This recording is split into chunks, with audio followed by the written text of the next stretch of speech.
रवि, तू मुझे मेले में लेके जाएगा? बहुत प्यार करता है ना मुझसे।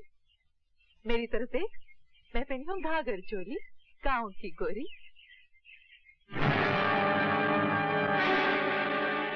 तुम? हाँ मैं।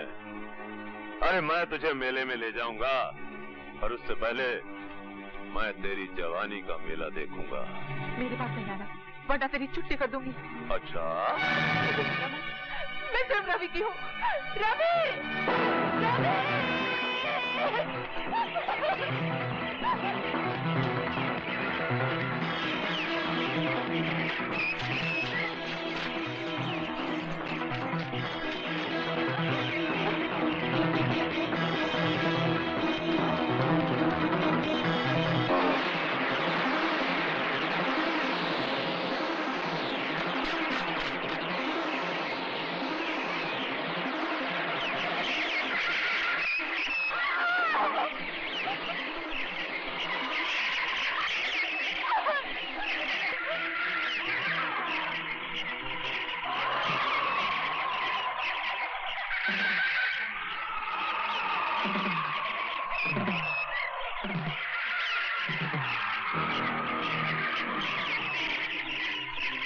तुम्हारा कहना है कि तुमने खुद मुलजिम रवि यादव को पार्वती देवी के साथ बलात्कार करते हुए देखा? जी सरकार, वो बेचारी गिड़गड़ाती रही, हाथ जोड़ती रही, लेकिन ये मुलजिम उसकी एक नहीं सुना। अरे सरकार, हमसे तो ये जुल्म देखा नहीं गया, हमने अपनी आंख बंद कर ली, और जब आंख खोल के देखा तो ये अपना काम खत्म करके जा चुका था। नहीं जज साहब, ये सरासर झूठ बोल रहा है। और पार्वती देवी वहां मरी पड़ी थी। तुमने पार्वती देवी को बचाने की कोशिश क्यों नहीं की? अरे साहब, आप इसको नहीं जानते। अगर हम उसे बचाने की कोशिश करते तो उसकी लाश के बगल में आप हमारी लाश भी पाते। Your witness? No questions. आप मुलजिम के बचाव के वकील हैं और आप गवाह से कोई सवाल नहीं करना चाहते, जिसका बयान मुलजिम को फांसी के तख्ते तक ले जा सकता है। मुलजिम को अपने वकील से झूठ नहीं बोलना चाहिए योर ऑनर। इस मुलजिम ने मुझसे कहा था कि इसने बलात्कार नहीं किया, मगर अब ये मोजिज़ गवाह ये बयान दे रहा है कि इसने खुद अपने आंखों से बलात्कार होते हुए देखा। तो इस गवाह से मैं क्या सवाल करूं? मैं सिर्फ इतना ही कह सकता हूं योर ऑनर, इस चश्मदीद गवाह का बयान बलात्कार तो साबित कर सकता है, मगर कत्ल साबित नहीं करता, क्योंकि जिस वक्त इसने आंख खोली तो मुलजिम जा चुका था और लाश पड़ी हुई थी। हो सकता है योर ऑनर मुलजिम ने उसे जिंदा छोड़ा हो सकता है किसी और ने पार्वती देवी का कत्ल किया हो। इसलिए अदालत ने अगर इसे फांसी की सजा दी तो वो सरासर अन्याय हो जाएगा योर ऑनर। That's all. ये अपने कैसा वकील खड़ा किया रवि के लिए, जो खुद अपनी क्लाइंट के खिलाफ बोल रहा है? ऐसी बातें अदालत में नहीं की जाती। मगर वो तो घर चलकर बात कर लेना।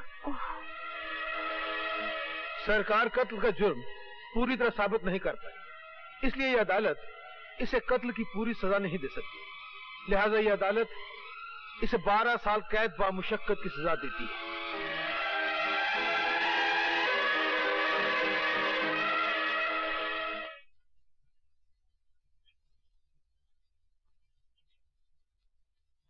मालकिन,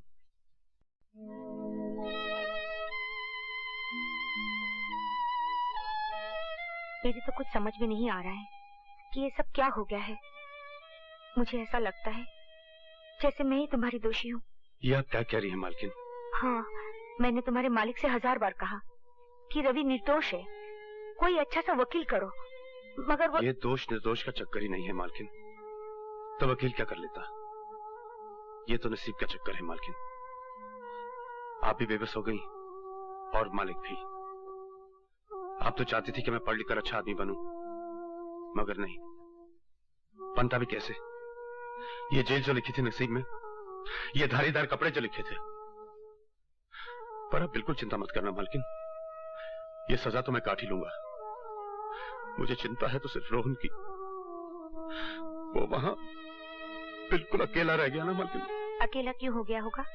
मैं नहीं हूँ क्या? मैं उसकी देखभाल करूंगी। उसका भविष्य मेरे पास तुम्हारी अमानत है रवि, तुम इसकी बिल्कुल चिंता ना करो। अगली बार जब मैं तुमसे मिलने आऊंगी तो उसका पक्का बंदोबस्त करके आऊंगी। अगर ऐसा हो गया ना मालकिन, तो मुझे जिंदगी से कोई शिकायत नहीं रहेगी, क्योंकि आज तक मैंने जिंदगी से अपने लिए कुछ मांगा ही नहीं।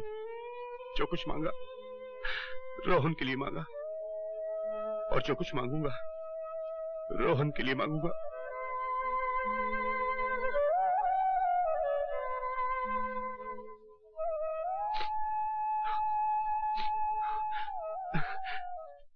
नमस्ते। नमस्ते। आओ बेटा रोहन। क्या देख रहे थे? ये घर तुम्हारा है। भैया कहाँ है? भैया भैया अभी आते होंगे। चलो। अच्छा मालकिन, मैं चलता हूँ। 3 बजे की गाड़ी से मुझे जगदीशपुर जाना है। नमस्ते। नमस्ते। चलो। आखिर मानी नहीं तुम यशोदा, ले ही आई से। अब ये हमारा बेटा है। व्हाट इज योर नेम बेटा? My name is Vasu Gujral. And what is your mother's name? Her name is Yashoda. Yashoda Gujral. हाँ। अब अपने डैडी का नाम बताओ और उनके चरण छुओ। मेरे डैडी का नाम सूर्यकांत गुजराल है। पाँव छूने की बिल्कुल जरूरत नहीं। यशोदा, तुम शौक से इसकी माँ बन सकती हो, मगर मैं इसका बाप नहीं बनूंगा। मैं किसी मुजरिम कातिल के भाई को गोद नहीं ले सकता। That is final. अब ये तुम्हारी माँ भी है और बाप भी, 2 in 1। तुम इन्हें माता श्री कहो, माता जी कहो, अम्मा कहो, मम्मी कहो, कुछ भी कहो, मुझे तुम डैडी नहीं कहोगे। क्या नहीं कहोगे? डैडी। हाँ, डैडी। डरो मत बेटा। क्या मैं उन्हें डैडी नहीं कह सकता? अरे ये तो उनका दुर्भाग्य हुआ ना कि तुम जैसा बेटा उन्हें डैडी नहीं कहेगा। तो फिर मैं क्या कहूँ? तुम उनका नाम जानते हो, सूर्यकांत गुजराल, तो तुम उन्हें मिस्टर गुजराल कहा करो। तुम समझ ही नहीं सकती रेणुका कि मेरी जिंदगी में वासु की क्या जगह है। धूप का टुकड़ा भी वही और छाव का टुकड़ा भी। उसके आने के बाद मेरा अकेलापन हमेशा के लिए खत्म हो चुका है। मैं तुम्हें यह भी नहीं समझा सकती कि अपने बाल गोपाल को मैं कितना चाहती हूँ। बस ये समझ लो कि मैं ही उसकी देवकी हूँ और मैं ही यशोदा। मैं इस बाल गोपाल के लिए तुम्हारा जितना भी शुक्रिया अदा करूँ कम है। बहुत बहुत प्यार के साथ तुम्हारी यशोदा।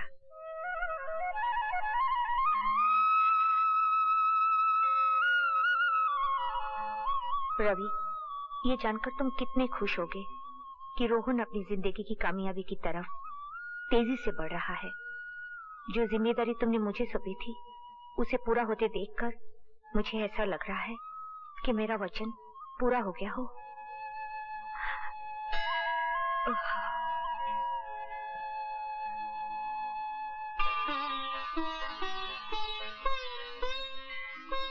भगवान, आज वासु का रिजल्ट निकलने वाला है, उसको कामयाबी दो।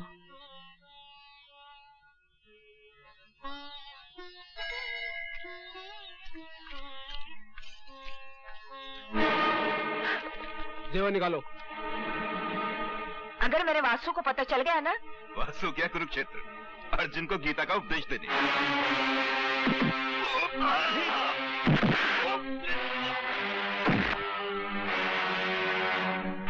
कुरुक्षेत्र से तो मैं वापस आ गया हूँ और मेरे होते हुए मेरी माँ को कोई हाथ नहीं लगा सकता।